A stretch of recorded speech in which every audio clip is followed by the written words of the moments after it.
Olá, boa noite. Boa noite. O Ministério Público de São Paulo denunciou nesta terça-feira o empresário Paulo Cupertino e 2 amigos por envolvimento no assassinato do ator Rafael Miguel e dos pais dele, há mais de um ano na zona sul da capital.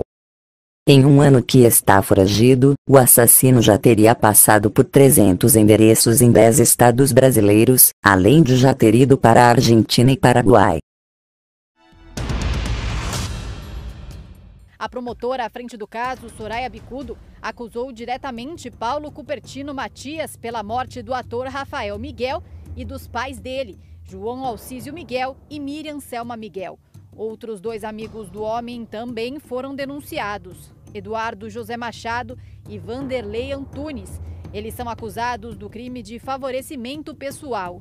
Os 2 teriam ajudado Cupertino na fuga, dando comida, dinheiro e transporte. Antunes contou à polícia que durante todo o tempo Cupertino estava armado e se sentiu coagido a ajudar. De acordo com as investigações, neste um ano em que está foragido, o assassino já teria tido 300 endereços em 10 estados brasileiros, além de já ter passado pela Argentina e pelo Paraguai. A polícia tentou incluir a foto e o nome dele na lista de criminosos procurados na Interpol, mas não conseguiu porque a organização só registra nomes que têm prisão preventiva decretada pela Justiça. Os policiais que concluíram o inquérito do caso indiciaram Cupertino por homicídio triplamente qualificado por motivo fútil e sem dar chance de defesa às vítimas. Os investigadores já solicitaram a conversão do mandado de prisão temporária para a preventiva. Se o pedido for aceito e o acusado for encontrado, vai ficar preso até o julgamento. O inquérito, inclusive, já está lá à disposição do Judiciário para prosseguimento da segunda fase da persecução criminal. Não obstante a isso, continuamos com a diligência, as investigações, sempre no sentido de apurar e localizar o criminoso. Paulo Cupertino não aceitava o relacionamento da filha, Isabela Tibcherani. No dia 9 de junho do ano passado, a família do ator foi à casa dela, na zona sul de São Paulo, para falar com o pai sobre o namoro, mas não teve conversa. Paulo respondeu com 13 tiros que mataram a família na hora. Rafael Miguel atuou na novela Chiquititas do SBT. Na época do crime, Isabela esteve na emissora. A gente já considerava que a gente estava casado já, tanto que eu passei a usar minha aliança na mão esquerda para simbolizar isso. Um ano depois da tragédia, a irmã de Rafael continua lidando com a dor da perda. Hoje, todos os dias que pensem em vocês, não só na revolta, mas na vida de vocês, para iluminar vocês onde quer que vocês estejam. E pra gente seguir, pra nossa família inteira seguir, sem esse sentimento que apodrece tanto e que a gente consiga viver em paz depois de uma coisa tão ruim que aconteceu. Uma mulher trans e negra denunciou segurança de uma farmácia por racismo após ter sido seguida por ele dentro do estabelecimento. A auxiliar de vendas Jéssica afirma que foi o dia mais constrangedor de sua vida e que se sentiu discriminada. Além do racismo sofrido na loja, ela também sofreu preconceito ao acionar a polícia militar, que afirmou não ter ocorrido crime nenhum. Foi nesta farmácia em frente à Praça da Sé, no centro de São Paulo, que Jéssica viveu um dos dias mais constrangedores da vida dela. A auxiliar de vendas, que é preta e transgênero, se sentiu discriminada quando entrou no estabelecimento para pesquisar o valor de um medicamento. Quando eu cheguei lá, tinha um segurança na entrada da loja, ele estava sentado em um banco. Quando eu entrei, ele me deu álcool gel, passei na mão e entrei e fui para o fundo da farmácia para poder fazer o orçamento da medicação. Quando eu estava no fundo da farmácia, eu vi que ele veio até o meio da farmácia para poder ver onde é que eu estava. Em seguida, entrou uma senhora branca e ele não fez a mesma coisa que ele fez comigo. Em momento algum ele veio atrás, como ele veio atrás de mim. Mesmo depois do desabafo, Jéssica não se sentiu acolhida por parte dos funcionários. Ainda assim, ela retornou ao local para comprar o remédio. Eu cheguei para a caixa e falei para a caixa, nossa, ser preto é f***. Ele veio querer se justificar comigo. Falei, moça, eu não quero conversa, por favor, me deixe em paz. Quando eu estava no caixa para poder pagar com a medicação, ele veio em cima de mim e falou comigo, que disse que eu não sabia com quem que eu estava lidando, que eu tinha desrespeitado ele. E aí cheguei para ele e perguntei se ele ia me agredir, e aí começou tipo uma discussão. Apesar de absurda, uma pesquisa realizada pela Central Única das Favelas, junto com o Instituto Locomotiva e a Unesco, mostra que a discriminação sofrida pela Jéssica é corriqueira aqui no Brasil. Isso porque o estudo aponta que 3 em cada 10 pessoas negras, sejam elas pretas ou pardas, já foram seguidas por seguranças aqui no país. Esse número fica ainda mais assustador quando se trata apenas de pessoas pretas. Ele sobe para 50%. A entrevista feita com 1.459 brasileiros de 72 cidades diferentes retrata ainda a desigualdade entre negros e brancos no ambiente de trabalho. Quase metade dos trabalhadores disseram ter pouca ou nenhuma diversidade de raça ou cor na empresa em que atuam. E a maioria afirmou ter chefes brancos. Para a Jéssica, os dados da pesquisa só escancaram o que ela literalmente tem sofrido na pele. Ela conta que depois da confusão na farmácia, passou por um preconceito ainda maior quando acionou a polícia militar. Ele me chamou e falou comigo que no ver dele não houve crime nenhum. Eu falei, como não houve crime? Como não houve crime? Eu fui constrangida dentro da farmácia, eu quase sofri uma agressão e você está dizendo que não houve crime. Só que em seguida ele chegou para o gerente e perguntou para o gerente se o gerente queria fazer a ocorrência minha. Então assim, como eu sou vítima e ele me trata como autora. Jéssica registrou um boletim de ocorrência de ameaça contra o segurança na Delegacia de Crimes Raciais e Delitos de Intolerância da Polícia Civil de São Paulo, que apura o caso. A conduta que os PMs tiveram com ela também foi denunciada na Corregedoria da Polícia Militar. Infelizmente, a gente é mais um lixo para a sociedade, mas enquanto eu tiver forças para lutar, para não ser considerada como lixo, eu vou lutar. Em nota, a rede Droga Raia informou que o segurança fazia contagem de clientes dentro da loja no momento em que Jéssica se sentiu perseguida, já que neste período de pandemia, o controle de acesso é indispensável. Somos todos iguais, até porque quando a gente morrer, nós iremos para todo o mesmo lugar. Não tem isso de o branco ir para um lugar e o preto ir para o outro. O Supremo Tribunal Federal formou, nesta quarta-feira, maioria de votos pela manutenção do chamado inquérito das fake news, que apura a divulgação de notícias falsas e ameaças contra a corte. São 8 votos a favor e nenhum contra, até agora. O julgamento foi retomado pela manhã com o voto do ministro Alexandre de Moraes. Relator do inquérito das fake news, Moraes disse que as investigações criminais não são monopólio do Ministério Público e listou alguns ataques à corte que dão base às investigações. Começo com a primeira, abre aspas, que estuprem e matem as filhas dos ordinários ministros do Supremo Tribunal Federal. Fecha aspas. Em nenhum lugar do mundo, isso é liberdade de expressão. Isso é bandidagem. Isso é criminalidade. O ministro votou pela continuidade do inquérito. Afirmou que o Ministério Público participa integralmente das apurações e que está garantido o acesso dos advogados ao processo. O ministro Luiz Roberto Barroso votou em seguida. Para ele, o inquérito é legítimo. Qualquer causa que não seja fundada em ódio é legítima.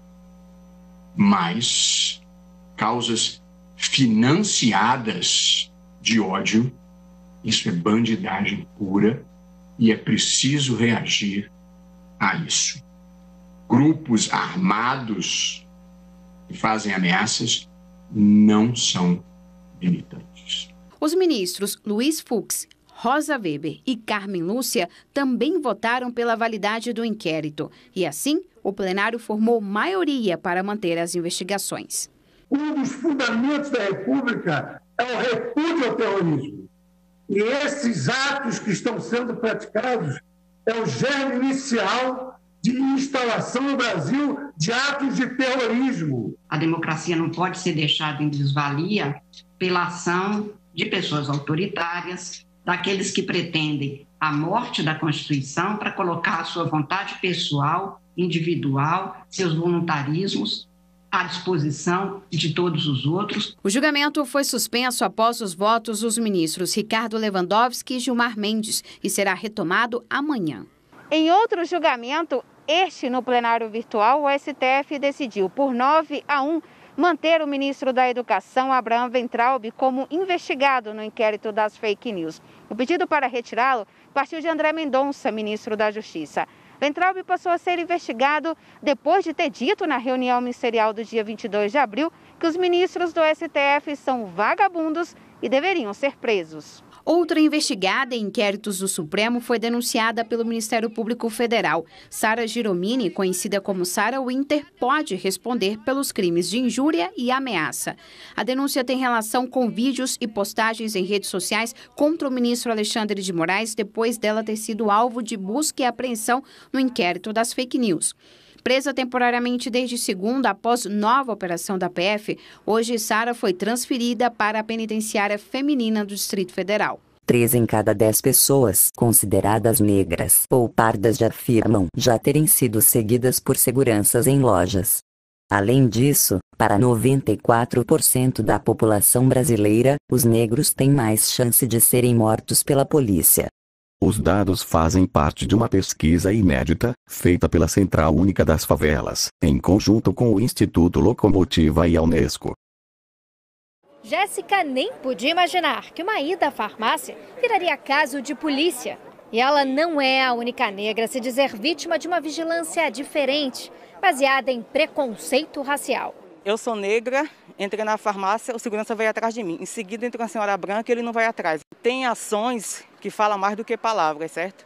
Um boletim de ocorrência foi aberto e, segundo a polícia, o caso é investigado. Mais da metade da população brasileira se declara negra. São cerca de 119 milhões de pessoas que ainda hoje denunciam ser renegadas em cargos de trabalho e ganhar menos que os brancos. Dizem também se sentir humilhadas e diminuídas em diferentes meios sociais por causa da cor da pele.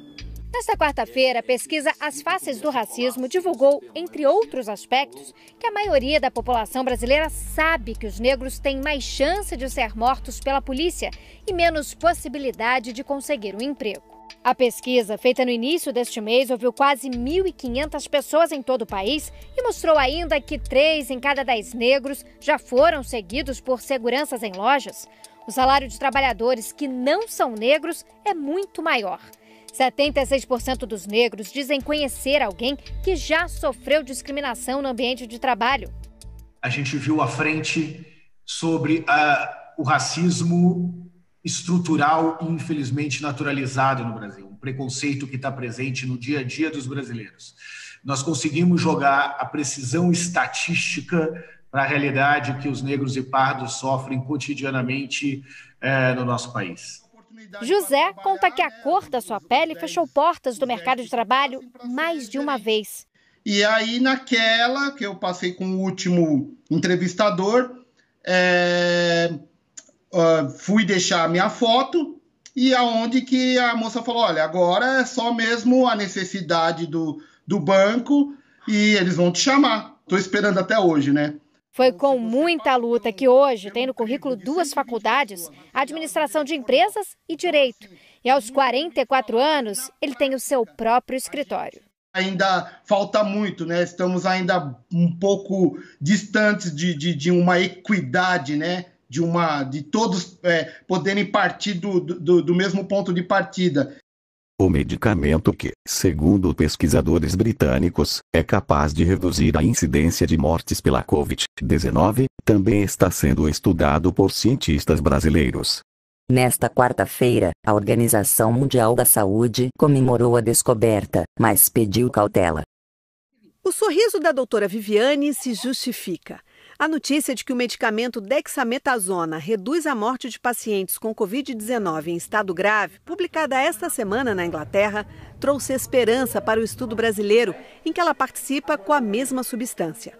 Um consórcio com 7 hospitais e 2 institutos de pesquisa no país vem testando o tratamento em 350 pacientes. O resultado deve ser publicado em agosto. Nós estamos aí pela primeira vez falando de uma medicação do Covid que efetivamente aí reduziu mortalidade. No estudo da Universidade de Oxford, com 6.000 doentes, o remédio reduziu em 35% as mortes de pacientes que estavam no ventilador mecânico e em 20% as dos que precisavam de oxigênio, mas não estavam entubados. O novo coronavírus provoca uma forte reação do sistema imunológico do paciente, uma tentativa desesperada de interromper a ação. Mas sendo tão intensa, acaba comprometendo o organismo. A gente está vendo acometimento neurológico, cardíaco, pulmonar, renal. Então, a gente sabe que inúmeros órgãos aí que ele acaba afetando. Qual o objetivo? É tentar bloquear, minimizar essa atividade inflamatória dentro do organismo. É o que faz a dexametasona. Este imunologista já vem usando um corticoide com a mesma ação farmacológica há 3 meses e todos os pacientes sobreviveram. Quando chega na fase pulmonar, o corticoide, na fase certa, sendo bem dado, é maravilhoso. A gente dá uma dose baixa, dá uma dose anti-inflamatória e por um curto período. Então, a dose anti-inflamatória por um curto período, a toxicidade é mínima. Dexametasona, common steroid. Nesta quarta-feira, a Organização Mundial de Saúde comemorou a descoberta do uso do corticoide para a Covid, mas destacou que não se comprovou eficácia para doentes com sintomas leves. A advertência é fundamental para evitar o uso do corticoide sem indicação médica e muito menos como ação preventiva contra a Covid-19.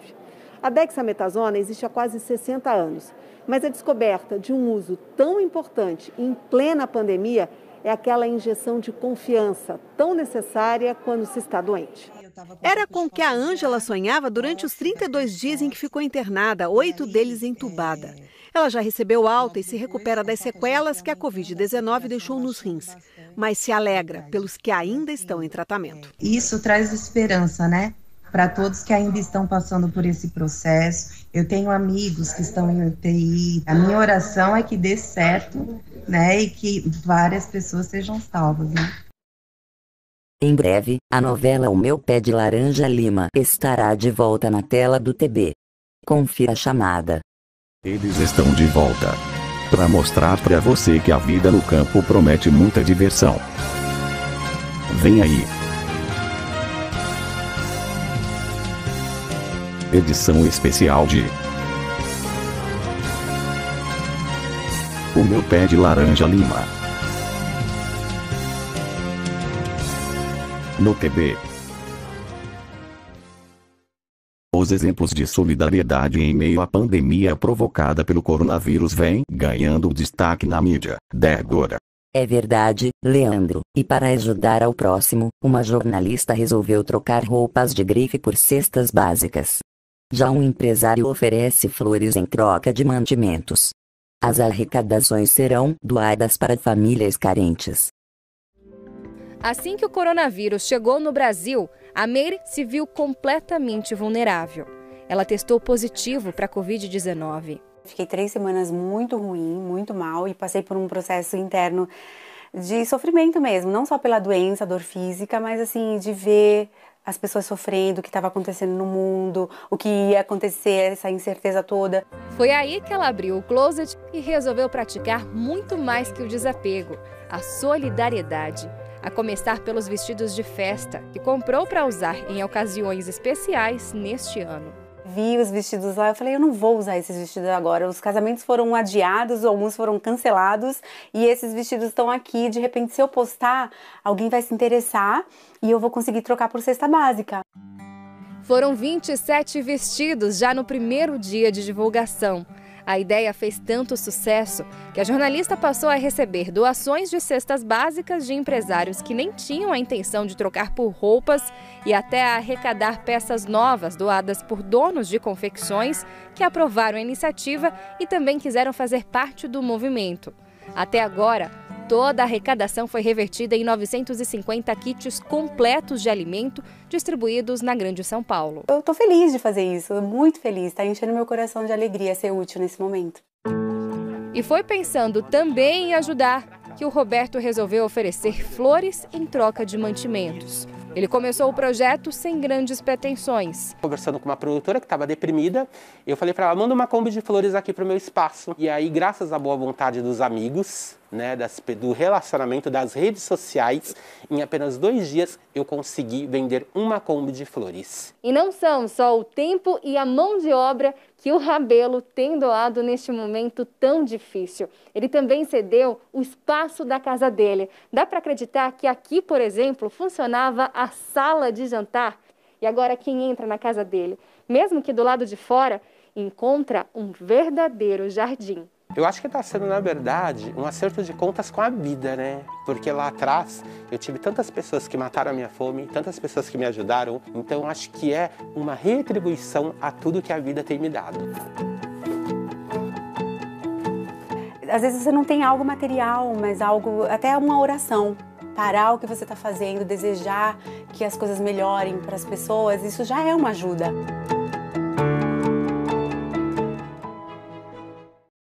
Boa noite. Boa noite. E até amanhã.